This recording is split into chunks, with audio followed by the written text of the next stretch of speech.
No shortcuts. No shortcuts. Here to give you motivation and a little bit of inspiration. No shortcuts. Me and the boss ain't easy. Every day somebody needs me. It's no shortcuts. I wake up stretched, say a prayer, coffee and then some fresh air. Time to get it poppin'. I got a fresh 24. Hopefully I'm blessed with plenty more. Meanwhile, I'm thankful for the fire on the inside burning. I keep earning as the world keeps turning. The thing about life is you never stop learning. Hoping everybody Maxwell, Vernon. You make a plan, then you stick to it. Even in tough times, get through it. So get to it. And make sure your family's straight. We going worldwide, you understanding me, mate? Providing a platform where like minds can meet. Closed mouths don't get fed, want everybody to eat. On Facebook, Instagram, YouTube, and Twitch. Tuesdays at noon, let's all get rich. It's no shortcuts. Tell a friend to tell a friend about the No Shortcut Show.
Microphone check, 1 2 1 2. Greetings, salutations, ladies and gentlemen, internet land, Facebook, YouTube, Twitch. It is Tuesday once again. The quick turnaround. Yeah. Tuesday once again. Tuesday, it's noon time. It's lunchtime. It's time for another installment of your hot internet sensation that goes by the name of the No Shortcut. Ladies and gentlemen, give you guys a few moments to come on in. We are glad to be here. We are blessed, grateful, highly favored. You know what I mean? We're glad to be here another Tuesday with you guys as you guys are coming on in. Feel free to say hi. Let us know who's here with us. Drop us a hi. Let us know where you're watching from. And also, as usual, at No Shortcuts, let us know what you're having for lunch. Here we go. I think Famous would like to go first on. See, I knew you was gonna do that to me. Yeah, you know me well. You know. Yeah, what I mean? man. I just had I had the beef patty. I had Jamaican beef patty from Publix, man. It was in the deli section. Yeah. Not the frozen joints. So I couldn't turn it down. I said, let me try this. So then I went in, I threw it in the air fryer, but I put it in there for too long. Yeah, how crispy was Pause. it though? Because yeah, because I did it for like 15 minutes. It was really crispy. It was Yeah, really yeah, crispy, yeah, but it was yeah. So good. you guys, so It was Famous good. shared with us what he had for lunch. If you guys on your lunch hour, definitely feel free to share with us what you're Yeah, having for lunch, and we yeah, appreciate you joining us. We know it is, usually time for lunch, depending on where you are yeah, during the week. So we appreciate you taking an hour or so out of your time to come and hang out with us here at the No Shortcut Show with Midas and absolutely. Fame. As you can see, I'm Midas, and that's Fame right there, Yeah, that's DJ me. Famous. Good morning. Oh, Yeah. we were talking about the different time zones. Rhonda says good Hey, morning former because she's on the guest, West Coast. former guest, Miss Londa Badiki joining us. Thank you so much. Did I Yeah, freeze? just for a second, but you are Am I coming back lagging now. a little bit? Yes, music powerhouse, Yeah, as far as helping artists get their publishing, clearing samples, things of that nature. She's well versed in the music industry. Thank you for joining us, Rhonda. And we have to get you on another time here soon. yeah, We're gonna have to do some part twos for some of our guests. We try to keep it yeah, fresh, but we understand some people's stories are great. So yeah. we got to line up some of these part twos. Who else is joining us today? Come on in and say hello, guys. Yeah, let me put this link up here also. If you haven't done so, if you're able to, just go down to this link, ecam.live/connect. And that way, when you do comment, if you're inside the group watching this and you comment, then Yes. we can actually see your name. If you're on YouTube watching, that's fine. Or if you're outside of the group but on Facebook watching, then you're fine. But if you're inside the group watching, hit that Yes. ecam.live/connect. That way we can see your name on the screen when you comment. Hmm. Otherwise, we'll see this right here. Facebook user, how was Yes. your Now that birthday weekend? that is that. Okay, I'm looking over here on my phone. That looks like that's Josh Walker, Oh, former what up, guest of our Sticks? platform. My birthday was actually on the 9th, but I Yeah, guessed last week. DJ, what was his name? I'm sorry. Park. I know it's Brian Brian Park, yeah. Park. DJ, yeah, DJ Park. You know what I mean? He had a birthday. I think his birthday might be today, or was it His yesterday? birthday Shout was out to yesterday. him. Yeah, his birthday was Yesterday. So yesterday. and my birthday was the Monday previous. Yeah, So yeah. But hey, but my birthday weekend was still great. it's still going. That's right. I'm gonna throw my cash app up before the end of the program for those who like to, Yeah, continue gifting. yeah, Only thing we turn down is our collar. And speaking of DJ Brian Park, yeah. Park Place Entertainment, right? He's in the building today. What up, Last Park? week's guest. Yeah. Come on in, Robin Barbie is here. Yeah, it's not Uh, showing up. The name's not showing up, so you may have to just hit that ecam.live/connect yeah. um, Anita to Barnett get is to here. it. You may have to refresh it and grant access again because it expires. Kind of like StreamYard, it expires after a while, so you may have to do it Okay. Okay. more than once. But Yeah, we thanks for get you guys joining. straight. Thanks for joining. Speaking of Park, Brian Park hit me up during the week, and Hmm. he showed me a message, man, from the show that he was on with us Oh, last really? Monday. Okay. He has a wedding next year, like I think he said it was like in April or May.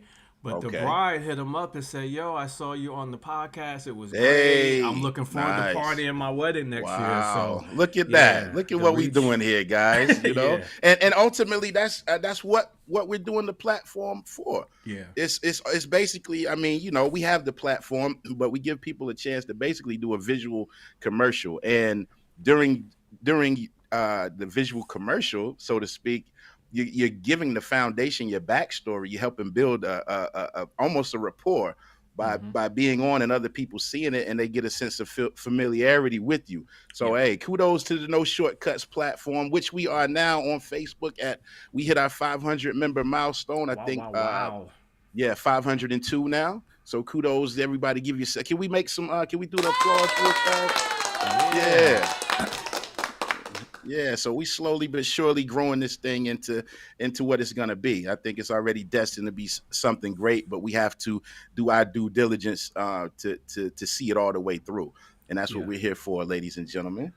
Yeah, Yeah. still Josh tested Yeah, DJ it may not Sticks. be you, Sticks. If it's still not working, it may be something. It may be something. A bug in the I, platform right now. yeah, If it's but still I can see happening. over here. So if Yeah. we have any questions, Yeah. Just let during me know we who can who I'll it be is able that's to. chatting, and I'll shout them Yeah, out. I'll yeah. shout them out. So my mother is here as usual, keeping the Gold Star / Yeah.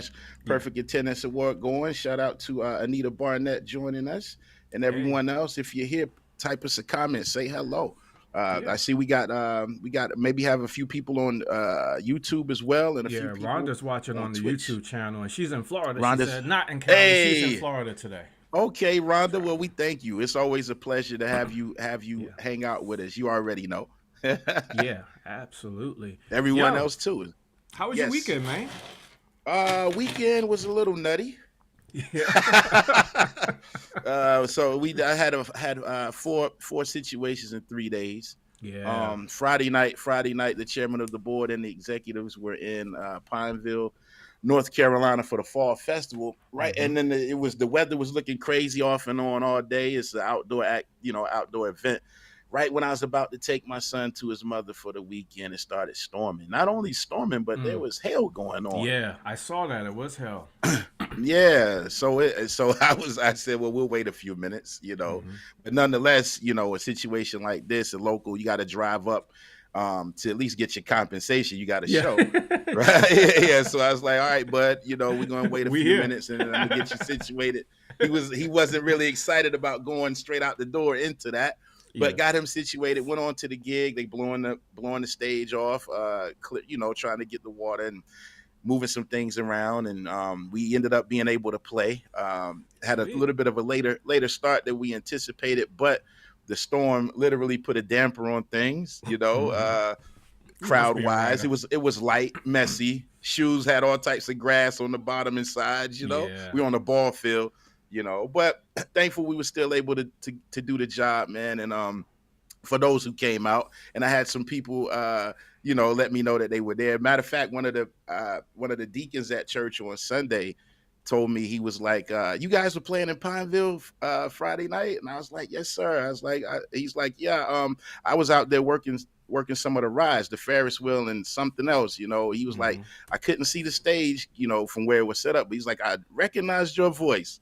Yeah. So he came over with his wife before Yeah. church started on Sunday. I thought that was pretty cool. That's what's up. That blessed my heart. And then Uh-huh. but anyway, Saturday, chairman of the board and the executives were in Chester, South Carolina for the Hilarity Festival. I also did a choir practice at church Saturday morning before that. And Sunday was church at Mount Dewell. And Mhm. then Brandon Stevens and I had an event in Columbia, South Carolina, representing Mellow Groove. Well, we Mellow at Groove, what's Mimsey's, up? yeah, Mimsey's Lounge, Rock Hill, South Carolina Hall of Fame, Mellow Groove, yes. But we're at Mimsey's Lounge, a new establishment in Columbia, South Carolina, trying to do some live music, Mhm. and they serve a fusion of vegan and African food. And Nice. of course, like we always tell our musicians here, when you're playing at an establishment, make sure you get a meal Yeah. included or a tab of some sort, because you're sacrificing your dinner time to be there. So I was able to try some authentic African food. I think it was some spicy salmon stew, Mhm. some rice. I think it was pronounced wachi. Mhm. Y'all forgive me if I'm not saying it correctly. I'm still working on my Yeah. African pronunciations. and, and and some veggies, man. It was real good. So shout out to Mimsey's Lounge down in Columbia, South Carolina. If you're down there or passing through a new establishment there, go check them out, ladies and gentlemen. Live Yeah. music, vegan/African cuisine. You heard? Nice. That was a busy Yeah. weekend, man. Yes, For sir. sure. And here we are. And here we are. And here we are. Here we are. Yeah. We had a double wedding Saturday. I was in, where was I at? I was in like Gastonia. I was in Gastonia, Okay. around Gastonia somewhere. And then Sid was in Kings Mountain doing a wedding for me. And the one that I Okay. had, it was actually the bride and groom. They booked me, like a year ago sometime. Hmm. They were at a wedding that I did at Hilton Head 2 weeks ago. She was a Okay. bridesmaid at the wedding 2 weeks ago, but Awesome. it was just coincidence. They didn't talk to each other and both booked the same DJ. They Right. found me different ways, and I didn't even Okay. know that they knew each other. So I rolled up at this wedding at Hilton Head, and she Hmm. was like, "Yo, you're Travis, right?" I was like, "Yeah." She said, "You're doing my wedding in a couple weeks." I was like, "Who are you?" Because I mean, it was like a year and a half ago, Yeah, when yeah, we met yeah. in person.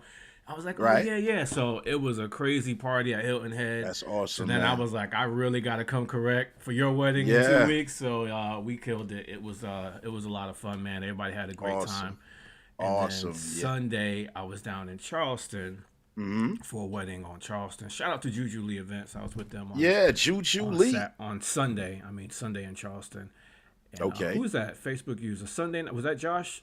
Sunday night Uh, cold wedding on top of a mountain. Man, let's see. I'm not sure. That one didn't show. That must be on YouTube. Okay. I don't see No, that it's on one here. Facebook.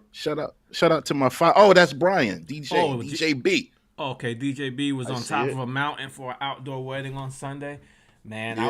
I was in sunny Charleston Sunday. Hey, yeah, Weather was yeah. nice. Hey, Though. Weather was gotta nice. love it. Hey, real quick, my dad celebrated a birthday. He's on right now live. He celebrated a birthday on Sunday. Yeah, Ma, I know you. I Hey. know you here before we even pressed the live button. That's right. Thanks for joining. Yes, you Thanks did. for joining. Yeah, but shout out to my dad. Celebrating another birthday. We appreciate him. Appreciate Hey, him. happy Appreciate my birthday. mom.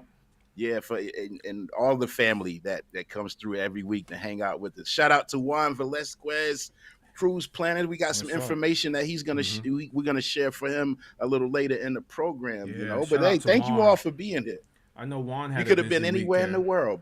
Yeah, for Yeah, sure. Juan's always been. When is Juan not busy? For sure. Well, Juan was at the the Carolina Outpost men's retreat this weekend, so I know. I saw the pictures and I was jealous because I wasn't there, but I know that was a fun time and very Yeah. very enriching for sure.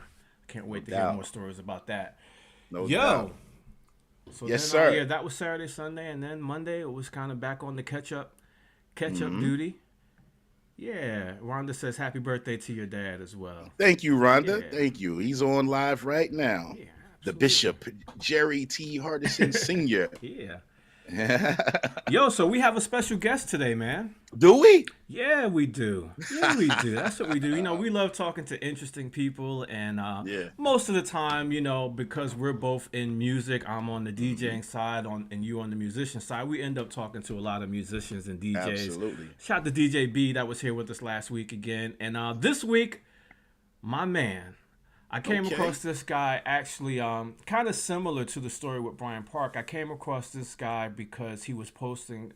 I saw he posted in like a Facebook group, like a wedding group, Okay. and he posted his DJ setup, and I was just appreciating what he was doing, man. I could tell, he was getting the word out, advertising Yeah. his business, and like we talked about before with other DJs and musicians here, man, we're not haters. Nah, not at all. We love to build a community, and I just, I just hit him like, yo, man, I like that. I like what you're doing. It looks good, And then I Facebook friend him, realized, he's right there in Rock Hill too. So, we just, I started following him that way, and then I saw some other interesting things that he's up to that we're going to talk about during the show as well. But let's give a warm, no shortcuts welcome. Put the applause in the chat. Put the ones in the chat. All these things for our guest today, Mr. Thomas Neal. Yeah. What up, man? Thomas Neal. Hey. How y'all doing, man? Doing How y'all? well, brother. Hey, man, I'm doing all Famous. right. I'm gonna let I Famous had a go. little I'm bit gonna to eat. let- I had a little bit to eat. See? Now I'm good. I got my throat's not parched anymore. Yeah. And the more we get into this, y'all that's listening, you'll understand kind of why, he came with that answer, because he know if I'm asking you how you doing, I want to know how you doing. Don't give me that scripted. I'm all right. Yeah. You got to give me some. Yeah. You need a little bit more to it, huh? Yeah. I need some more than that, man. I need some more than that. But Yeah, overall, so I man, guess- how everybody out there watching, I hope y'all are having a good day, and thank y'all for the invite, man. Travis, thank you for reaching out. I'm kind of stalking your gigs on the low. I ain't, you know what I mean? Not anymore because you told them. Yeah. Seeing what you up to, man, and just looking to get every piece of knowledge I can in this DJ thing from folks that are out here doing it and on levels that I'm not at yet. So definitely appreciate the invite. Definitely excited to be here. Excited to be talking to you guys. And just ready to keep the work going and get some things happening. Yeah. We're happy you're here, man. And stalking is okay. I do the same thing still now. I stalk other DJs, either up and coming or DJs that I've looked up to over the years. I stalk the mess out of their Facebooks and their Instagrams and figure out what they're up to. And I say, can we talk about this? But you gotta know what's going on in your industry, right? Yeah, You yeah, gotta Right. go. exactly. You gotta Most know. So definitely. I look at it as it's not stalking. It's research. Yeah, Yeah, yeah. yeah, a little market research. That's right. Yeah, just doing Exactly. research. There's That's a all. like we always Yeah. say, there's enough out there for everybody. We're pretty much in the same Right. area. You're in Rock Hill. Brian's in Charlotte or north of Charlotte, that Lake Uh, Norman kind of area. DJ Sticks is down in Charleston, where I also do a lot of work yep. at. And there's no competition, man. There's no competition. We're Right. just All community of community. people trying to get together and bring each other up. So Right. if you're here because you just started, and I might be right here because I've been a few years, I'm not trying to keep going. I'm gonna bring you too. I'm gonna bring you up, and Right. people have done Right. that for me. Shout out to Joe That's what You it's Bun got all and you gotta about. Jay gotta and I reach and back those down. We guys. gotta reach back down. Exactly. Yeah. So we love Yeah. it, That's and what we it's love all to just about. hear Each one interesting teach one. stories. Yeah. Mm-hmm. Yeah, we Yeah. like to hear Yeah. your story and hear how you got started and all that. So first off, tell us where you're from, man. Tell us where you're from and So a little yeah. bit about your life. So originally born and raised in Charlotte, one of the only people that I know Yeah, you're the one. that You're are the that are one. from. You're right. I'm probably the one. Um, originally from here. Mm-hmm. Um, you know, grew up two parent household. Both my parents worked really hard. Had a lot of influence from my grandparents growing up. We spent a lot of time with them. Like I said, my parents worked really hard, so we Yeah. spent a lot of time with our grandparents because they were out here. Hmm. Mm-hmm. They were working. Yeah. Yeah. Yeah. But I wouldn't trade any of that for the world because Mm-hmm. I believe that having that wisdom and all of that you can only get from a solid set of grandparents is Hmm. Yeah. invaluable. Yeah. And it's something that, I think a lot of people, unfortunately, they miss out on. They But I do. was lucky enough to get that. Me and my siblings were lucky enough to get that. Like I said, born and Yeah. raised here in Charlotte. I went to Butler High School when it was brand new. No, it's a little old now. Hmm. But we had Okay. just moved to that side. We had just moved to that side of town. And I went to Butler High School when it was brand new. Mm-hmm. We were actually the second graduating class out of that school. Wow. Wow. Um, Wow. way back when. I feel like I'm Mm-hmm. talking like an old person at this point. Go ahead. We And, do go ahead that. and But give us the year. Yeah. you know what I I'm mean. just So Go kidding. ahead, give us the year so um, then we can feel old So for we. real. So we. you know what I mean. So I started at Butler in 1998 and graduated in 2002. See, So that's what I'm Okay. you know, saying. You talking about being so old? you Now you just Oh, made me really old. yeah. I think I got about a few years. Yeah. but I still feel that my high school class had the best music. I know y'all probably gonna argue with that, but I think our music was pretty fire back in the late Oh yeah, '90s, early yeah. 2000s. We probably That's had it. cause that's cause you We wasn't had it. around. That's cause you wasn't around in '94 yet. Ah, man. But yeah, born and raised here, went to Butler High School. Originally my educational track, I was going to be an attorney. Okay. Okay. That's what, after school, I was like, you know what? I don't think I want to do that. And I decided to go into law enforcement, believe it or not. Okay. Okay. But I didn't do it for a lot of the reasons that most folks would do it. I did it because I felt like I had something I could offer Hmm. and I had something I could give back and I had something that people needed to get from someone that wore a uniform. Yeah. So that was why I decided to go that route. Mm-hmm. Changed gears and I'm in the private sector and working not really a 9 to 5. My morning starts at about 5 a.m. Sometimes it's not over until 7 or 8. Yeah. So I mean it really just depends on what we got going on.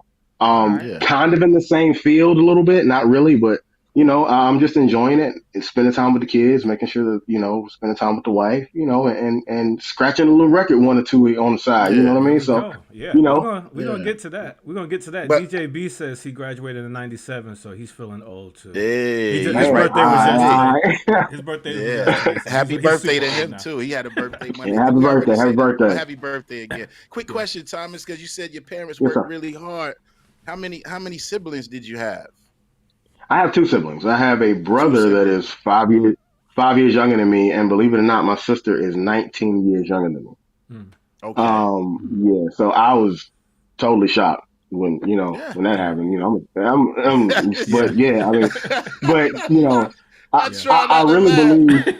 Yeah, but I It still honestly works. believe that my sister My sister is one of those people. Is one of those you have to have her, man. Like Yeah. she's just so real, and she's the glue, and she's kind of that voice.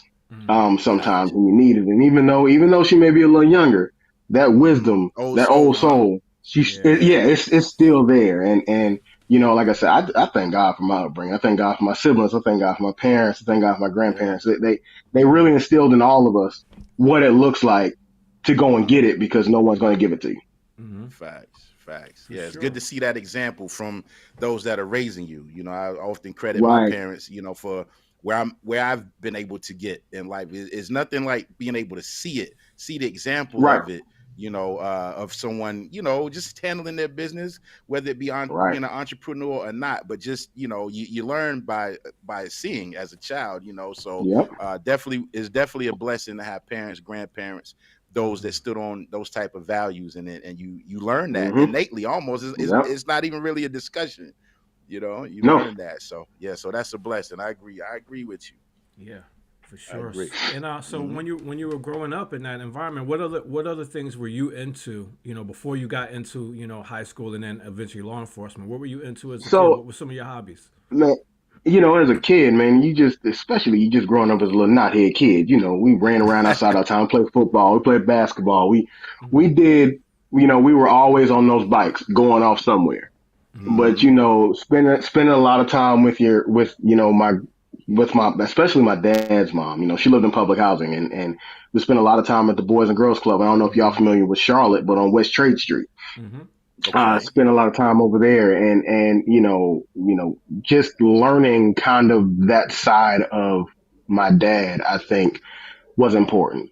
Hmm. He's the one that got us into everything he could think of, Yeah. from martial arts to sports, and he Mm-hmm. actually started the first Boy Scout troop on the west side of Charlotte, Wow. specifically to give those young black boys who didn't have a lot of outlets a Mm-hmm. Right. positive outlet, Opportunity. Yeah. so that they will be able to, say, hey, I can do something other than throw a ball. Hmm. I can do something other than run.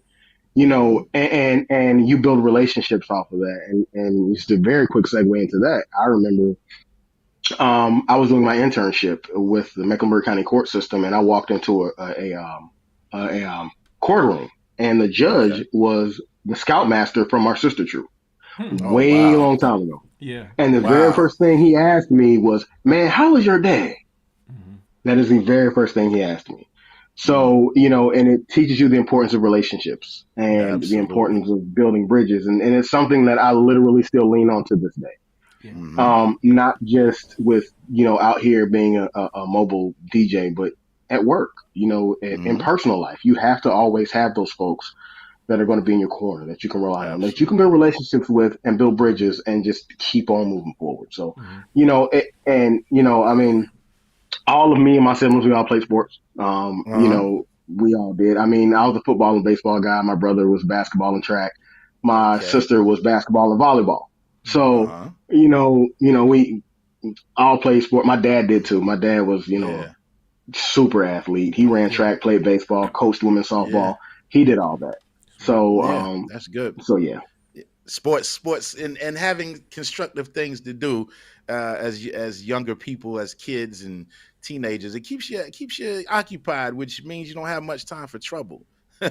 Yeah, yeah, you that too. you know yeah, yeah, for sure, man. When did Yeah. you first start, like, developing a love or a passion for music? Was it early on in like in your childhood days, or what?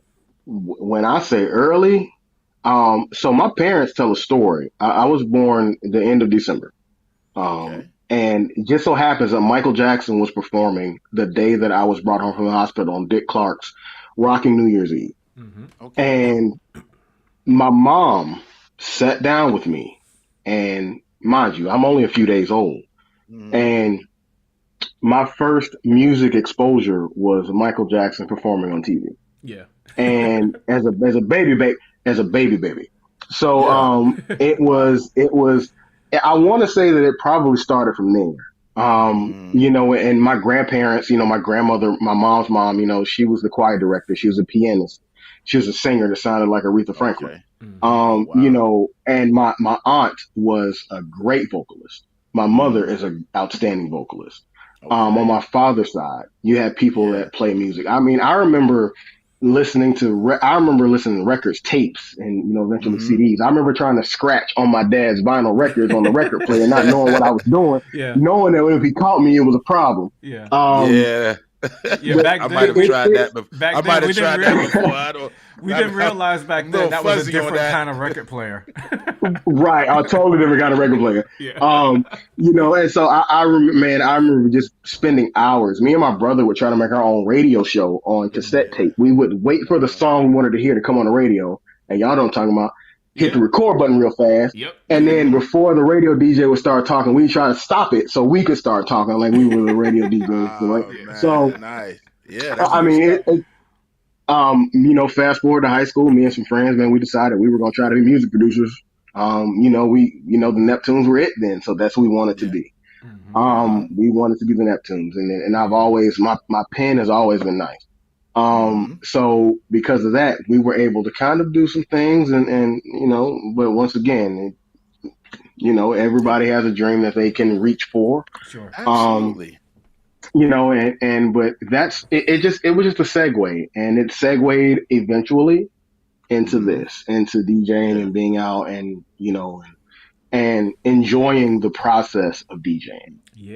Which I think is something that gets missed a lot because there is a lot of work on the back end that the client does not know anything about. But all they see is what you do in that few hours in front of them. We don't sweat for no reason.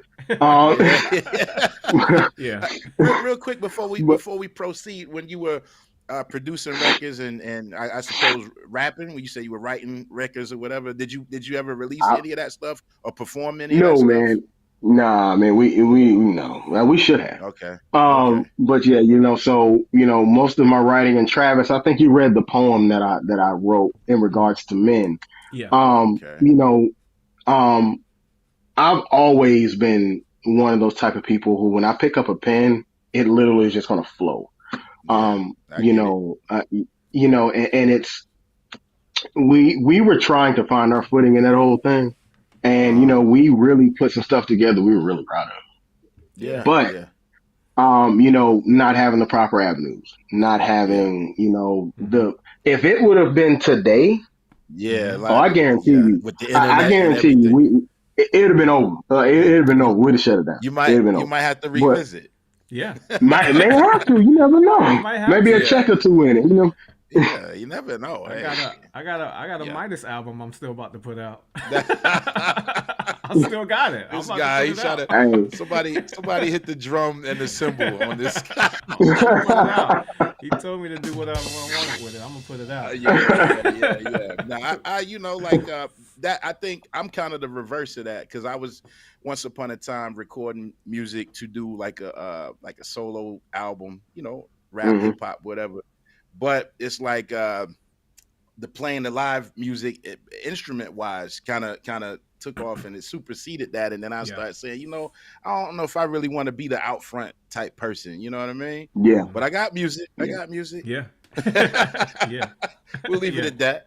Yeah, this is about Thomas here, Famous. I don't know what you're doing. Brian said the same thing. Midas lays the flow down. He's heard it. I appreciate I heard that intro. I was listening to the intro. I hear Bobby my head. I already knew what was going on. I knew what was going on. Guys. They find a way to pull me in it. I'm like Carlito. LG got that song coming, Carlito, and I can't. They won't let me go out and leave the game. Yeah, can't leave it. The game needs you.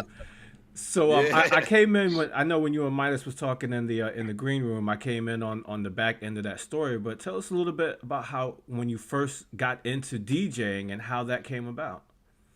So really, I didn't take this DJ thing seriously for, I want to say, until maybe April of this year. So what happened is over the pandemic, kind of like everybody else, we were watching. Well, specifically, we were watching D-Nice. That's what we were watching. Go live on Instagram, and I was like, you know what? I think I can do that. But at the same time, it just kind of passed me by until a friend of mine was like, "Man, you ever thought about DJing?" I said, "Nah, bro, not even a little bit. Never thought about that at all." He was like, "Well, you should." And I was like, I don't know, man. That seems kind of technical, man. I don't. He was like, man, you have a really good ear. He was like, I think you could do it. So I remember going out and I bought a Pioneer DDJ SP3, which is still my small controller that I use for now still.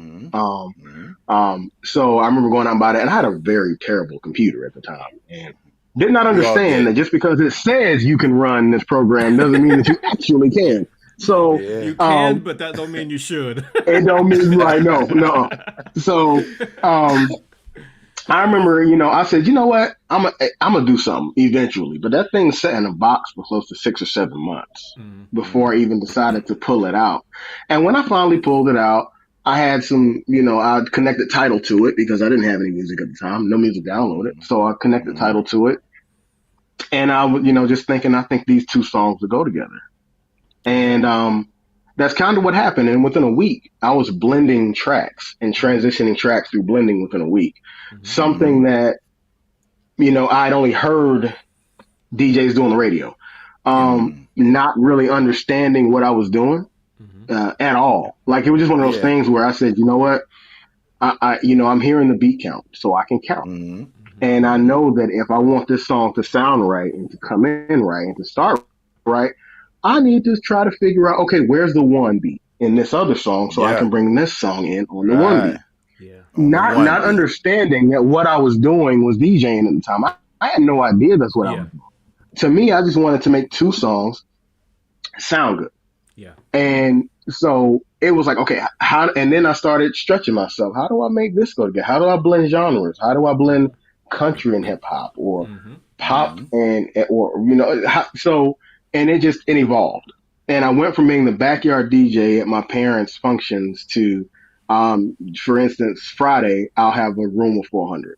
Yeah. So, you know what I'm saying? So we got to hit the applause. So the horn or something, huh? No, man, we got to go. So, air horn. Hold on. That's a slight stunt. Right. I ain't trying, but no, it's definitely been a journey. And I think, and even though I haven't been doing this, taking it seriously for even a year yet, I understand the burnout part of it because I went from doing nothing with this music thing to having, I think I misquoted earlier, 14 events in 8 weeks. Yeah. Wow. And I remember I was so tired and burnt out from having to constantly, it was like you just one after the other. And I was just like, man, I don't want to do this. This isn't even fun. I only wanted to do this because it was fun. This is too much like work. I got a job. It's work now, And I had to find what that motivation will look like. And I had to dig and find out, okay, what does it look like for me to continue to have fun with this? Yeah. And, and to take some of the pressure off myself because I'm a Capricorn and I don't know if you know my Capricorns are perfectionists. So the whole thing about it is if I'm in front of a crowd and I'm DJing, and to me, in my inner monitors, if that transition didn't sound right coming through, I don't care if y'all are still dancing. To me, it was trash. Yeah. So it's and I'll get down on myself quick. Like, oh man, I messed that up. And you just try to be better on that next transition. We all oftentimes are our own worst critic, But something I hear NBA players say often, because I'm a big NBA guy at this point in life. But hey, next play mentality. You know, like you may not nail everything, but the game is still going on. So you got to leave that one mistake behind. You got to leave it alone. Yeah. And then maybe now say that transition stuck out to you in that moment. Maybe the following week, load it up and try it again, get it like you want. But in the moment, you got to have that. You got to have a next play mentality. You got to. Sure. You got to brush it off. Like, all right, that one was garbage, but let's see if we can. They didn't pick it up.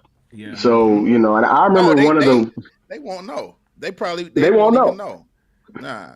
And I remember DJing a birthday party, and I thought I did horrible. I was nervous, and it was just terrible. It was in Camden, South Carolina. It was I just felt so bad. Yeah. And I remember once I got done, literally almost everybody that was in that event came up to me and was like, man, you Gave you killed it. affirmation. Yeah, You yeah, that's killed it. awesome. You killed it. Yeah. You killed it, man. You That's killed the it. You why killed it. right there, right? That's the Yeah. why. Right. That's the why. That's the why. That's the why. I got a comment from Juan. Entrepreneurship requires a little fun. You have to love what you're investing into, because entrepreneurship is about investing in yourself, and that's so Most important, definitely. man. Just like what you talk, like you might be, and I always joke about October every year, right? But when you get to like just this past, you get to the end of the night, and I can barely pack up and leave because so many Right. people are coming up telling me how great it was. That's Yep. the moment. Right. That's the moment. Right. And how you said you used to like how you motivate yourself by listening and really wanting to nail that transition. I used to do the same thing when I used to DJ. When Midas and I worked together a lot more than we do now. I used to try to do stuff that would catch him. Like if I can get him, like, I pretty much catch it. If I then get I him throw to look stuff back, at him, then I know I did it. yeah, and I throw stuff. That's at that him. instant gratification. Yeah. And we have fun with it, because like you said, having an ear and me playing music, I know where certain, and he knows as well. But sometimes I can throw some ideas where this was sampled from this, or this got the same little interpolation, and so even when I'm there, I try to make myself useful like that when I'm emceeing. I might throw some ideas at him, But tell the people at home what it means when you said that you had an ear for music, like your friends told you that. So yeah, that ear, yeah, most definitely. So the ear for music, and it's one of those things where if you don't have an ear for music, you may not understand what I'm about to explain. So, so having an ear for music just means you listen to it a little bit differently than everybody else. You hear certain instruments, you hear the timing, you can tell the difference in a live track and a studio track. You can tell if they're playing, instruments in the studio or if it's all on an MPC and if it's all programmed. I mean, you can hear the timing, you can hear the cadence, you can, and like for me, one of my favorite parts of music is the melody. What's behind that drum beat, because to me, that's where the soul of a song is going to live.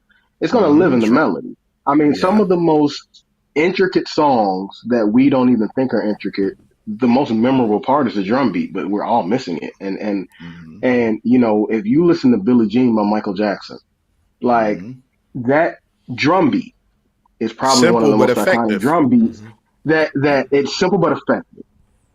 But there are so many more instruments behind that drum beat. That if you're not listening to that song, you're gonna miss a lot. You're gonna hear the keys, you're gonna hear the flutes, but did you catch the bass guitar? Right, you're right. So yeah, it's one of those things where you have to feel it, and I think that's where, even though I'm new to the DJing game, not being new to music in itself, and having been to events with DJs and having heard of DJs before I started doing this. And not to sound braggadocious or sound like someone who is more than what he is within the DJ space, but I think that's what set me apart from a lot of other DJs, is because I don't hear music the same way some of the DJs hear music. I hear it differently. And and I remember you talked about interpolations a second ago. I remember with the first time I interpolated the Kissing Game by High Five with Don't Waste My Time by Usher. And a lot of people don't realize that is the exact same beat. It's a different BPM, but it's the exact same song. And you have to really be able to, like, man, I didn't know that. When the same way you said, when you look at him and you catch him, when I look out, when I'm doing a transition like that and I look up and I see somebody stop and look at me and give me the stink face, I know I won. I won that round. What does the face look like? You know what it is. You know what it is. That face when Sue was playing the bass for entertainment guitar. and research purposes. You know what it is. Man. That's good stuff, man. And we talk about transitions and stuff. When we had DJ Aaron Trailer on a few weeks ago, and I gave him my we were talking sauce. about mixing and blending, and I've been playing and consuming music for 30 years, one way or the other. Once I started, back on vinyl, it was just about the beats, about matching the BPMs and stuff like that. But once I started opening up and I actually started mixing using the key and not Yeah. just the beat. And that's what you're talking about, the melody of the Right. start using the key to do your mixing and which songs actually match the key. Keys. That just it's just like mind blowing. It's mind blowing. Yeah. So And so when we it's say exciting stuff, man. yeah, so when we say keys, so because we are musicians, so let me explain. When we say keys, you got the keys on the piano. You got middle C, you got C sharp, D, E flat, E, F, and so F sharp, G, A flat, A, B flat, B, back to C. See, oh, that was pretty smooth. I'm visualizing in my head. But so that those different keys have different tones, and you establish a root note of a song with those keys, and you also have minor, major, so on and so forth. So that's what we mean by. And the softwares these days make it so easy because it'll give you the key. It'll give you the BPM that we're used to, but now they're also showing you the key. And then the one that I use, the keys are color coded, so I can see this one's in this key, and this is also in that same key. Let me roll with that and see how it sounds together. And it's such a big difference. I got a comment from Rhonda on YouTube. Do you think? Okay. How do you pronounce my man's name on Billie Jean? I think he was a jazz drummer, but being that he was a jazz drummer, did that make a difference on Billie Jean? Can I answer first? Yes. Or please. you guys want to answer first? No, you go for it. This is a question for you, man. Yeah. Well, what I will say is that beat, and it's something to that beat because doesn't the track start off with just a drum beat? Yep. And then the live performances, Michael Jackson did a whole choreographed thing where all the music drop out and it's just the drums, and he went crazy. Drum beat, right? And so the beat is I would say has a bit of a swing to it, even though it's like even though it has like your typical 4 count, 4 counts per in the measure, it just boom, cat, boom. The hi-hat is keeping it in between, but I would say it has a little bit of a loose groove to it, which gives it a bit of that jazz part that she's talking about. Yeah. So I would say so, which made it not so it gave it a more I don't want to say a human effect, but it didn't sound so straight on. It didn't sound robotic. It was more organic, a loose groove. So I mean, I don't know. In my opinion, I would say that may have helped. And also, you got to understand too. You got the producer in there giving musicians Quincy Jones giving direction, and of course Michael Jackson probably giving some direction or input as well. So collaboratively, but it does have a nice groove, even though it's a pocket beat. Not much going on to it, not complicated at all. But it's a very open beat. There's plenty of space for all the other instruments to do. The bass line is the doom, doom, doom, doom, keeping it moving, while the beat is just basically holding everything up, So that's my opinion. Yeah. I like it. Yeah. That's a good opinion. Okay. Anybody else want to add anything? Nah, I like that one. You hit it, man. Listen. You hit it. And Juan is going to be writing on the next album because he called that a mellow groove. Hey, yes. Mellow Juan groove. be on it. Mellow be groove. on it. Yeah, I like it. For sure. So, Thomas, on the DJing side, what was you remember your first paying gig? Oh man, what was my first paying gig? That's a good question. My first paying gig actually was I made $40. Sweet. And it was like my first paying gig. Yeah. And I think, and to be honest, I think it was a sympathy check because it was a cookout in the backyard, and I still had that raggedy computer. And I had check. Let me get this guy 40. Plate. Yeah, we work for the plates. And I had some non-powered speakers. I'm talking about the ones you got to send through the external amp and with it was just, I was like, this is not life. Yeah. And and I was like, you know what? I gotta do something different. This ain't it. And it's tough when every transition you make, the computer's like, nah, I don't like that. Let me freeze for a minute. Yeah. And I'm like, man. Yeah. So But yeah, I think it was $40, and it wasn't even a Okay. check; it was just cash. So it Humble may have been simply beginnings. cash. Yeah. Yeah, Yeah, and Sympathy you know, you go Cash. from that, And a plate of chicken, one says. and Yeah. a plate of chicken. Now I think it was burgers or ribs or something. I don't think it was Yeah. chicken in Yeah. that one. Yeah. Yeah. You know, you go from that to, you know, now I need a CRM to manage my bookings and Yeah, payments man. Mm-hmm. Yeah. and you know and you know, and it's crazy to think that it escalated that Mm-hmm. quickly. That's And awesome. if and how much further would it go if this was something that I'll say, you know what, forget the 9 to 5. Mm-hmm. Mm-hmm. I'm gonna, you know, go full with it. Like, and it's, you know, it's one of those things where, you know, once you start putting the time into something and you start perfecting your Absolutely. craft, Mm-hmm. Yep. you know, you really know that, okay, I'm actually good at this. And, you know, Yeah. y'all know this for yourselves. Mm-hmm. We're our own worst critic when it comes to how we believe that Yeah. we sound. And, or if Mm-hmm. you believe that you're good enough to be Yeah. doing Right. this Right. or and you know, as a DJ or a performer or anybody that does anything with music, if you do it in front of a live crowd, that feedback comes from the folks that are standing in front of you. And if you're having That's right. if it's just one of them crowds that's just going to sit down, Yeah. I, that could be a rough night, you Yeah. know. And Absolutely. um, so you know, I think that you know, I know for me when I'm Mm-hmm. DJing, if I have a light crowd or if it's a non-existent crowd, I've actually DJed for events where no one showed up, not Mm. because of me, but no Yeah. one Yeah. It just was a showed up. promoted. Right. Yeah. So, Yeah. You know, right. So, promotion and all of that stuff. you Yeah. know, and I'm just up there 3-4 hours and I'm like, you gotta be kidding me. You Mm-hmm. know, so, Yeah. but you gotta fight through that and you gotta think about, well, I know on this gig right here for this birthday party, there's gonna be 200 people here. Mm-hmm. Yeah. And I know I may not dance all 200 of them for 2 hours, but I know I'm gonna Mm-hmm. dance 75 of them for an hour. Yeah. Yeah. Yeah. So, so That's what it works up Yeah. to, If the man. crowd is light, I tell myself it's a paid rehearsal. Yeah. yeah, Yeah. I like that. I like You're that. still getting Yeah. the hours in. You're still getting to them Yeah. 10,000 hours for sure. Yeah. And Brian says you keep putting in work, and we'll move you up to Boardwalk and Park Place. Hey. That's our joint venture. Our joint venture, Boardwalk and Park Place for sure. Most definitely. Yeah, I know you talked about the CRM, man, and we'll talk some more about this offline too. If you haven't gotten one yet, you know, I can definitely provide you with some insight as far, because I've used a few different ones, and I landed on one that I love, and then I started Okay. helping other DJs get theirs set up. And if you know went with the one that I use, Okay. I can definitely provide a lot of help with Yeah. that.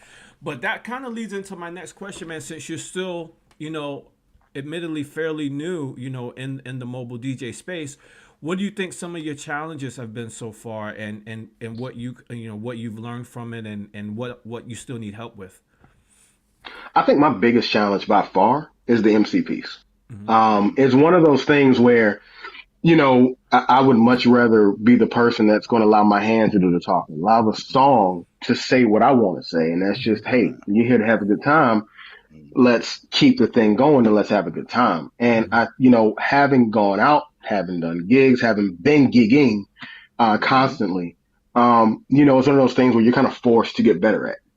Yeah. I'm nowhere Yeah. near where I know I want to be Yeah. when it comes to the MC portion of DJing, but Mhm. it's one of those things where you have to know you have a weakness in order to address it in order to Sure. eventually That's correct true. it. So, That's true. you know, I've never been one to grab a microphone and talk to somebody for Mm-hmm. 15, 20 minutes, you know, as I'm trying.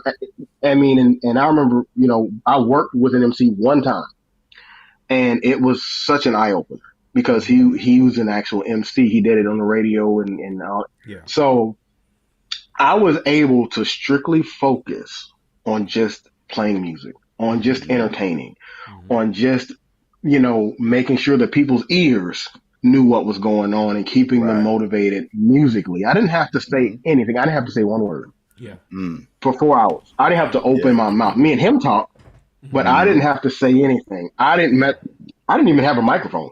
Mm-hmm. So I gave him the There microphone, you go. gave one of the other hosts another microphone. I didn't even have a Yeah. microphone. Yeah. I didn't need one.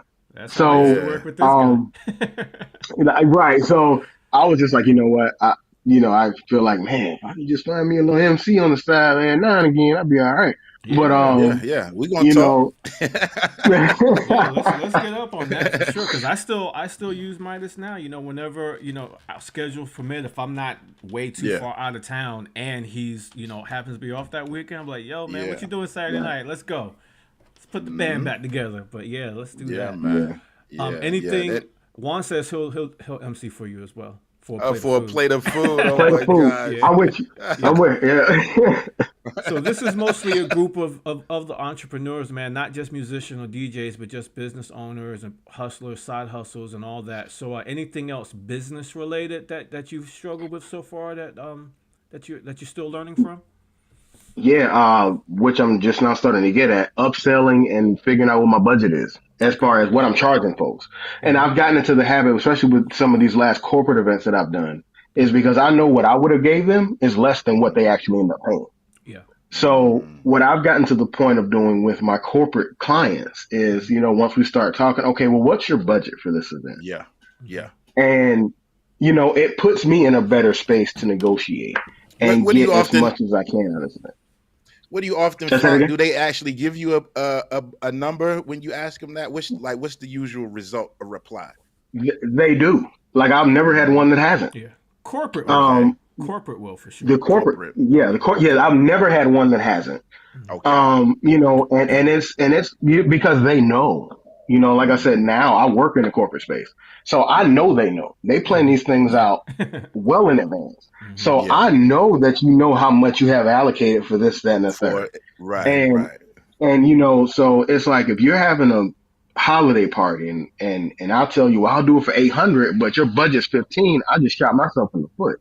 Yeah. So, Yeah. So you let them reply it's first right.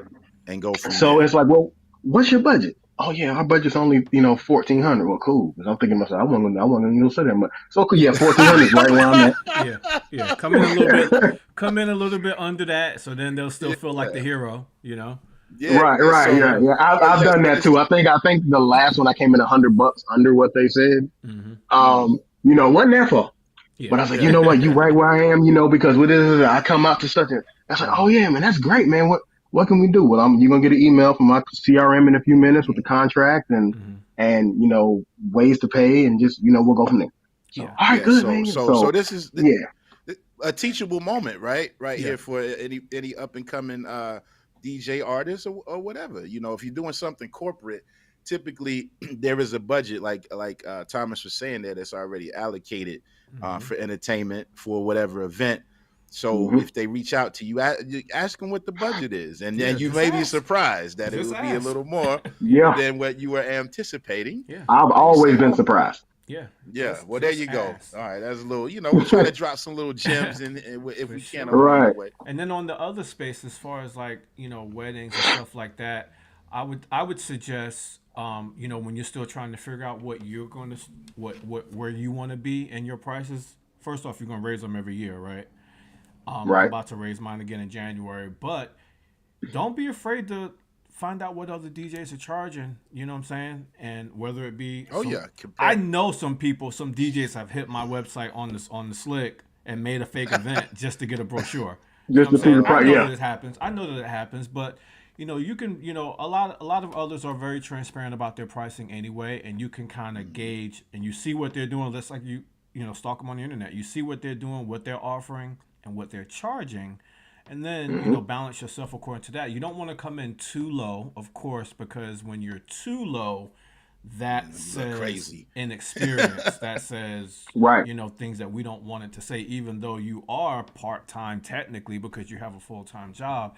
Sometimes coming in too low is gonna turn off some because they think, oh, he must not be. They equate the price with the experience the that they're going to get in the skill level, and that's not always the case, because I was the same way. I mean, I was charging, I can think back to a time that I was charging $400 to do weddings, and I was already, probably the best DJ I knew. You know what I'm saying? But I was charging $400. But so those prices had to start going up to reflect that you gotta get something for this. You know what I'm saying? Yeah, So, you get what you pay for. And DJ Famous give himself a raise at the end of the year. We need to make some noise for that. yeah. Yeah. We're whatever Hey, as an entrepreneur, you can do that, huh? But it's about that balance that he talked about. Yeah. Like, I don't want with time and balancing the time. I don't want to get to that point. I always tell people I don't want to get to the point where I get to October, November and be like, oh, I got another wedding coming up. You know, I don't ever want to feel that way. So go up in price. I could do a little bit less, and we still be even. You know. Yeah, especially holiday and family time. I know as the weather starts to cool off, you know, my schedule as far as outdoor activities and concerts, that's going to start to taper down. And then as you get to Thanksgiving, Christmas, and, you know, New Year's, the price is just going to go up because that's family time. And if you're leaving your kids and, you know, your family behind to go out to entertain, you know, I think it's going to reflect, especially for experienced folks, you know, that reflects in your price. And if you don't, and if it's, you know, if you don't want me to come, it's fine too. I'll be right at the house. It'll be fine. And we'll be okay. Drinking hot cocoa and watching movies with my kid. Yeah. Right. I had to learn to start charging more for like New Year's Eve and holidays and stuff. It's like a double. Yeah, why am I charging the same rate for Valentine's Day and for New Year? You know what I'm saying? Like, what's wrong with me? That should be more. You know? And that's just entertainment. The hotels do it all the time. Exactly. Yeah, we're speaking from the entertainment aspect, ladies and gentlemen. I'm not sure if that applies to every industry. Like you said, hotels do it, restaurants do it, you know, clubs do it. Everybody goes up for those holidays. See, Brian just heard that I'm raising my prices. Now he want to go Sizzler. See? We go with Sizzler. You can get the lobster and the steak. Yeah, buddy. You get the surf and turf, you know? But, Thomas, the other thing I wanted to get you to talk about, man, I saw when you posted about your startup nonprofit, man, Meet Me at the Shop. Tell me about Meet Me at the Shop. It's going down. Yeah. Most definitely, man. Like, look, and I think, you know, when you go back to the meanings of the shop, and I think, you know, when I say the shop, y'all know what I'm talking about. Y'all know where I'm talking about. You know what I'm talking about. Yeah. The barbershop. So the barbershop is one of the only places where you can get a laugh, you can hear a couple lies, and you can get some advice all in the same time. Used to buy some DVDs. Yeah. And you're going to buy something out of somebody's jacket. They coming in out of the trunk of a car. They going to be there. But no, I think, you know, and the reason that the concept came about is the guys, my friends that I know, my close friends and coworkers, and they recently just started to seek me out for just, if nothing but an ear, to be able to express to me some of the things that we're dealing with. And the more that we all talked about it, the more we realized that what you're dealing with is not unique. It's not unique to you. If you are a man, there are certain things, and ladies, if you're on the line, I'm not slighting anybody. You know, the thought process is we're going to have these for women and men eventually. So I don't want y'all to think we're slighting you. But if you are a man, there are certain things that you deal with as a man that only other men would understand. Sure. And, you know, and a lot of times it has nothing to do with anything other than the pressures of being a man. Yeah. You know, and like I was talking to somebody this morning, because I actually went to work this morning and left and came here and made sure I got on this. I told a guy, I said, Superman got defeated. But you know what beat Superman? A rock. Mm-hmm. And I was like, your rock may not glow green. Your rock may be your car note that you can't pay. Yeah. Right. Your rock may be the fact that your bank account is in the negative. Your rock may be you didn't get any kind of affection from your children or your wife this morning. Your rock may be you're hungry and you don't know where the next meal is going to come from, and you know your kids are hungry. Whatever your rock may be, we are all as men that close to being defeated if we don't figure out a way to deal with those rocks when they come up. And the best way for men to deal with rocks is to be able to talk to somebody. Because one of the things that I can tell y'all, for, you know, coming out of that law enforcement world, you know, you see kind of the weird, the ugly, the good, the bad, you see kind of all of that. But the one thing I could tell you that there is a lot in common with some of the men who are doing some of the things that they do. And, you know, you can blame it on, and this is another conversation for another episode. So I've been having back. We can talk about socioeconomic statuses and the projects, and we can talk about all that. But that's not the time for this today. But you know, most of these guys that are doing these things that are just crazy, whether that be domestic situations, assaults, burglary, whatever. A lot of these crimes boil down to one thing: they have problems and they don't know how to figure out how to deal with it. And when they figure out how to deal with it, the only thing that comes up in their mind has to do with anger, rage, resentment, and all these things are going to lead them in the wrong direction. People in general, no matter how bad you think you are, the person beside you may be, or how negative these people are, everyone inherently has some good within them. Absolutely. Most people do not know where that good is if they've had to deal with these adverse circumstances for so long. They have no idea how to even find it. And for men, it's even more. Because if, let's just say one of us right now were to get a random text message or an email with devastating news and we started breaking down crying, how would we be perceived to the folks watching this right now? As men. Yeah. And that's the stereotype that I think a lot of men have to try to overcome in order to be able to be more productive. And not just for yourself, but for the folks around you. You know, men, I got to protect and I got to provide. But what about protecting and providing for yourself? For yourself. Because how are you going to give that to your family if you can't give it to yourself first? No one needs you if you're not going to be able to say, hey, I'm broken. I need a break. I need some time.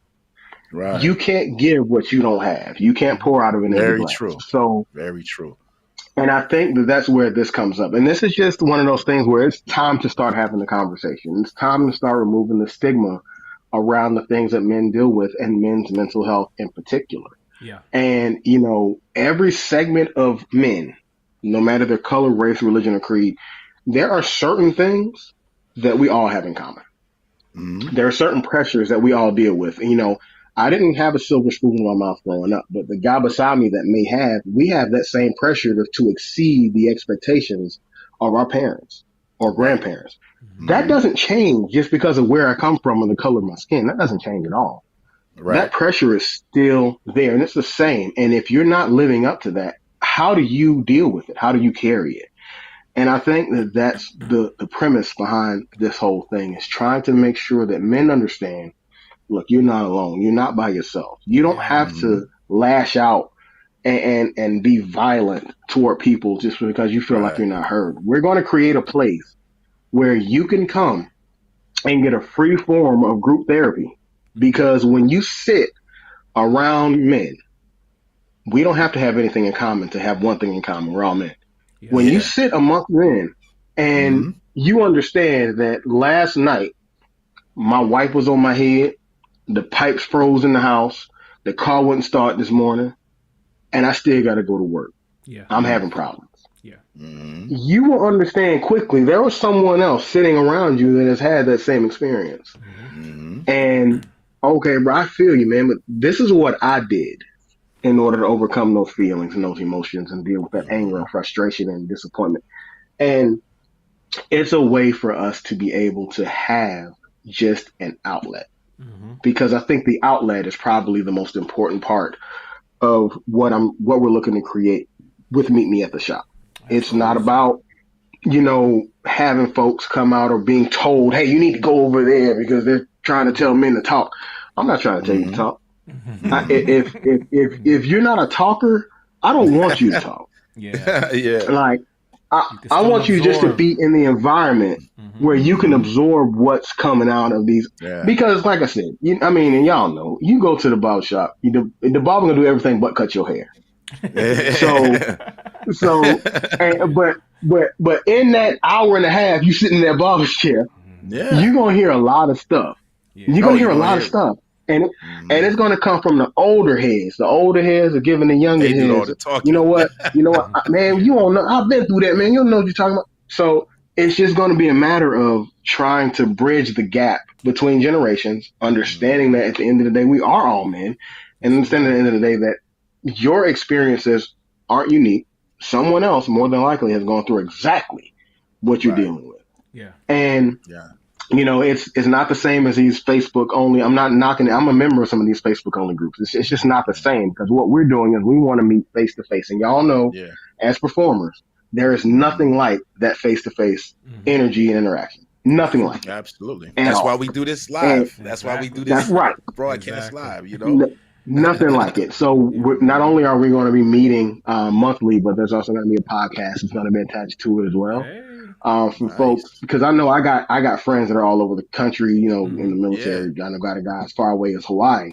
So I know that they're still going to want to be able to kind of take part in these conversations. So there's going to be a little podcast piece that's going to come with it, just so we can try to start this conversation and try to get this thing going and try to start a movement around men's mental health and around the conversation that's been put on the back burner for far too long. That's great. I love it. Nah, I love that's it, man. a wonderful and movement. If people want more information on it, how can they find out more and be a part of it? Most definitely. So the Facebook page is Meet Me at the Shop. That's the Facebook page, and you'll see a picture of a barber's chair. That's the right one. You know, we're just getting started, and you know, I really right now my time frame is to have the first in-person meeting the second week of December. Awesome.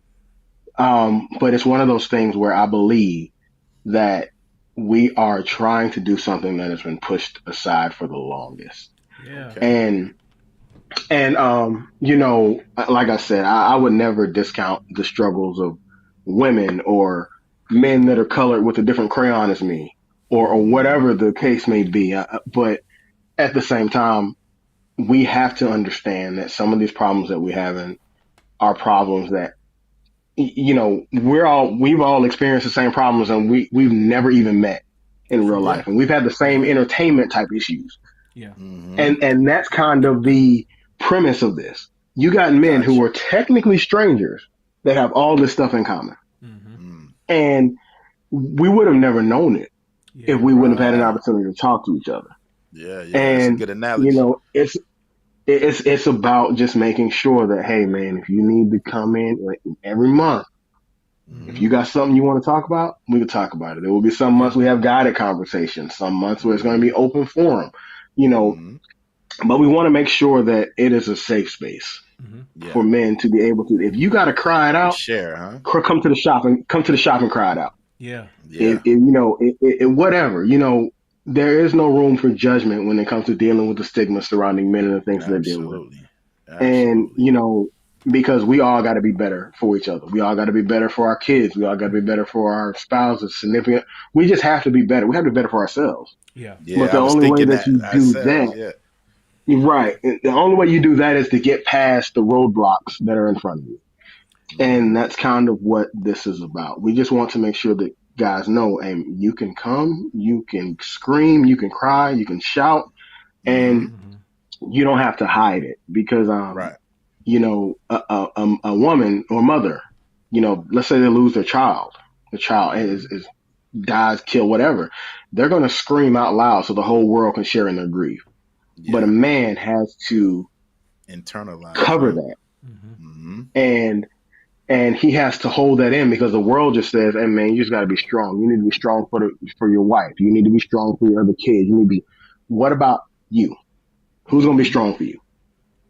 So, that's great. So, yeah, man, we thank you for doing that, man, for sure. And Juan says, and this is, you know, this is the primary topic at Mission Uprising, which is, you know, an organization that's near and dear to our hearts. And they just had their annual or semi-annual retreat this past weekend that Juan, excuse me, and our former guest Robert Moore, who's been on this show, he did a lecture this past weekend at the Mission Uprising retreat about the poser, and I'm telling you, it's some good stuff, and it's really on that same path as what you're talking about. It's men being able to share with each other.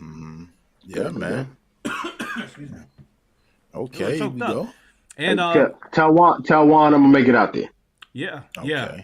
I'm actually gonna try to go to that one as well. Juan, I'll check. Me too. I'm gonna keep an eye on this schedule. Yeah, now that you have the dates for it, I'm gonna try and make sure I'm not booked for that weekend. And if I'm not, I'm gonna leave it that way. I'm gonna blank out that weekend, so I'm not gonna be booked. and we're gonna make that thing happen in March for sure. Be exciting. Yeah. Yeah. One more thing, man. Speaking of Juan, while we're here on that subject, Oh mind yeah. if you got that? Let me see. Okay. So the Havens Men's Shelter presents Reviving for Hope. This is a car and bike show. This is going to be December 2nd, 2023, which is just around the corner, a month or so away, month and a half, maybe. Let's see. It's going to be from 10 a.m. until 3 p.m., ladies and gentlemen. As you see, there will be food truck on site. This is going to be right in Rock Hill. Right in the backyard. I got to look at that date. I know I got December 3rd. The 2nd may be open. Let's see, 471 Lakeshore Parkway. There's $5 of each registration will be added to the pot for a giveaway at the end. All makes, models are welcome. Yeah. Donation for entry fee starting at $25. And you see there the registration form, ladies and gentlemen, where you would fill out all of your information for whatever car or bike you enter in. And Juan, throw the number up there real quick. It's in the fine print down at the bottom. Yeah, you can just reach out to Juan. Just call Juan. Yeah. Juan is on the he's on the board of directors at the Havens Men's Shelter in Rock Hill. Any more information you want on that amazing event, the bike rally, reach out to Juan. That's his phone number. Yeah, if you need a vacation, reach out to him. That as well. You need a vacation. You getting married. You need someone to be, what is it, a notary? Yeah, you know? got many hats. Juan does all things for sure. And Thomas, man, we definitely appreciate you coming in with us today, man. This has been great. Yeah, man. Sure. Thank y'all for having me. Yeah, we got to have Thomas give his contact information. Yeah, man. Yeah, if anyone who's watching. Mm-hmm. Yeah, how can we find you on social media or whatnot, or website perhaps? So the website is, the DJ website is DJ/83.com. That's the DJ's website. Email is Thomas@DJ/83.com. And just reach out. Facebook is DJ83. Instagram is DJ_83. There we go.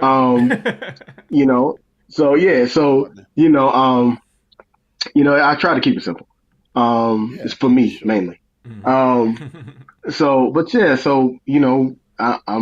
I'm here. I'm just trying to learn. I think that's one of the things when it comes to, one of the things I'm realizing about the DJ culture is a lot of DJs keep a lot of stuff close to the chest.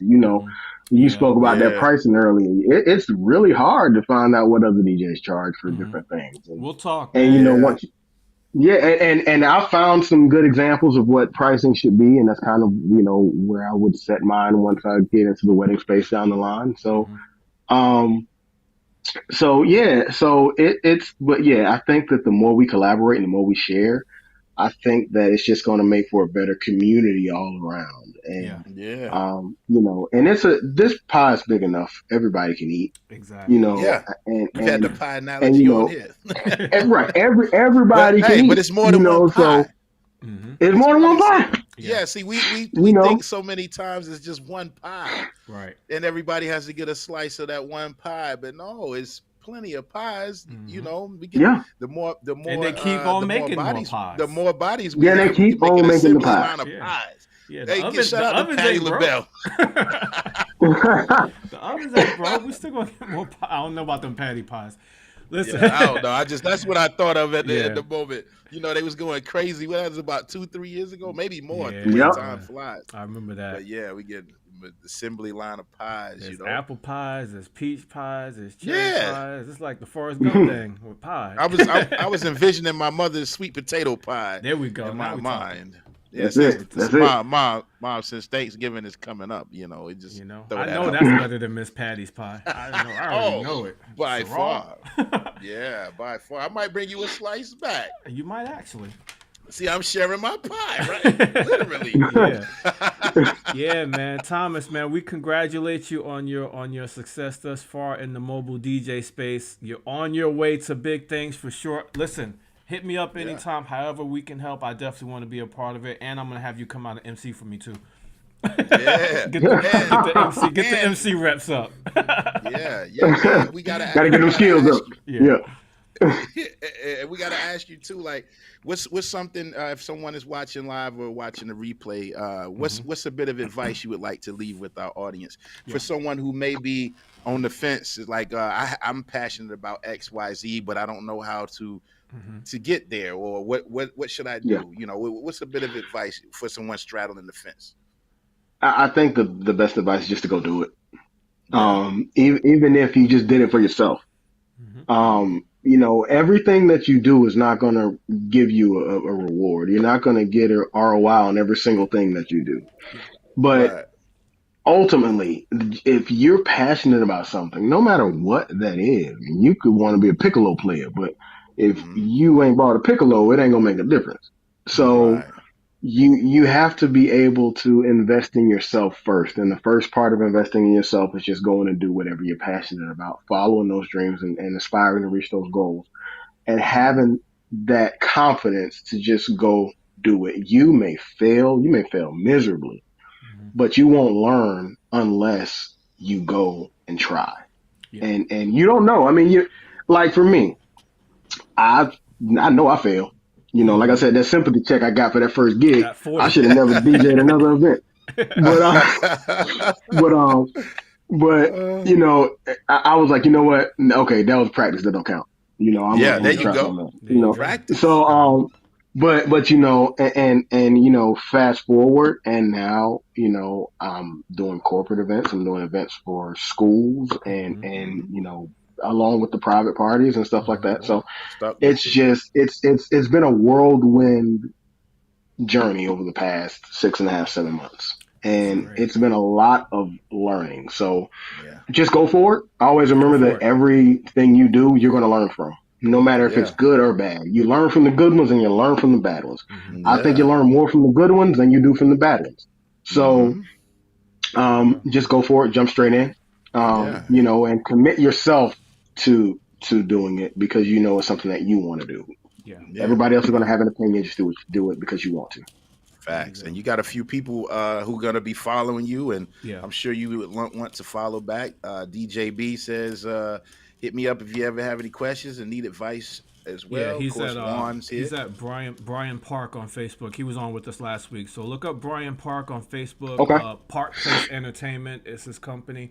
Also, Josh Walker, another DJ, he was on with us earlier in the episode, and I don't know if he's still watching now, but look up Josh Walker. He's out of Charleston.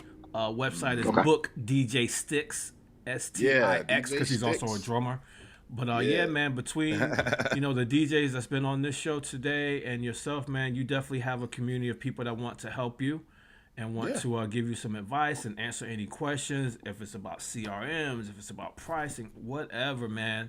Just you know. We're all open. We're all open, man. We want to see the come up and be a part of it for sure. Lastly, we want to invite you to join our Facebook group, the No Shortcuts community. Yeah, man. You know, and that's for anybody who's watching. Things happening here. A lot of cool things. We're growing. You know, if you have to search it, No Shortcuts the community. Yeah. You know, we're trying to gather some brilliant minds of different industries and.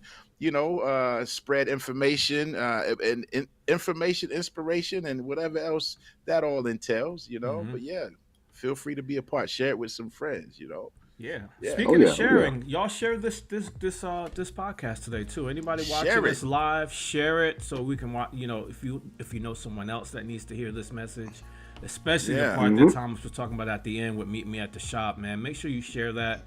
Make sure you tag somebody's name in it so they can watch it later. It'll live on Facebook, of course, and on the YouTube channel. So if you haven't done so, and you have a Google account, subscribe to No Shortcuts on YouTube as well. Yeah. I see Juan got the shout outs coming in. Shout out to A Touch of Faith. My sister. Shout out to Faith. I saw her singing on Facebook from church. Oh, I got to go back. I didn't. I saw it, but I didn't watch it yet. I'm glad you said that. I got to go back and check it. But shout out to A Touch of Faith. Smooth Sales, Praise and Faith Gospel Shop. Our Power Community, the Earth, Wind, and Fire family, which Rhonda is definitely a part of, as well as the Honeycomb family. And everybody, Juan, shout out to you for being such a valued participant on all across the board. Shout out to my mother also. Yeah, you can catch the chairman of the board this weekend, ladies and gentlemen. Saturday morning, we double dipping our chicken tenders twice on Saturday. Saturday morning, we at the barbecue festival in Lexington. That's 9:30 a.m. Then we will shoot over to Cary, North Carolina for the wine festival at Cocoa Booth Amphitheater. Just go to www.thechairmanoftheboard.com for all the information and details and ticket prices for the wine festival. And I just have a one wedding weekend this weekend, man. Just Saturday at the Performance Institute in Mooresville. Doing a wedding out there Saturday. What you got coming up, Thomas? Yeah, so this Friday I'll actually be at York Prep. I got the fall dance for them, 400 kids. So looking forward to that. Let's go. And this Saturday I'll be at Winthrop University. So what's going on at Winthrop Homecoming? Hey, not quite yet. We got something else. We got a master's graduation ceremony. So that's going to be going down at Winthrop University this Saturday. There you go. So So like I said, just on one and up with. We out here trying to keep pushing. Yeah, you got to get your G Herbo ready for the kids and the little pumps. Man. I've been doing all that TikTok research, trying to figure it out. Whatever it is, just play it for about 45 seconds and move on to the next one. Move on. They do not want the second verse. Yeah. No. Well, Thomas, stay on the line when we get out of here. But before we exit the screen, I just want to thank everybody one last time. Thank y'all, YouTube. Thank you, Facebook. Thank you, Twitch. Thank you, Instagram. Thank you all for hanging out with us here today, giving us a bit of your time to help our platform continue to excel forward. We don't take it for granted, and we appreciate you guys so much. And let's try to do it again next Tuesday. Same time, same channel, 12 p.m. Once again, share this with a friend. Matter of fact, share it to your Facebook, screenshot it, and DM me. There may or may not be a prize. There may or may not be a prize, but you have to do it to find out. And if you're over on YouTube, definitely hit that subscribe and that like. Thank you guys. You guys good? We out of here. Peace. We're out. Peace, love. We holla.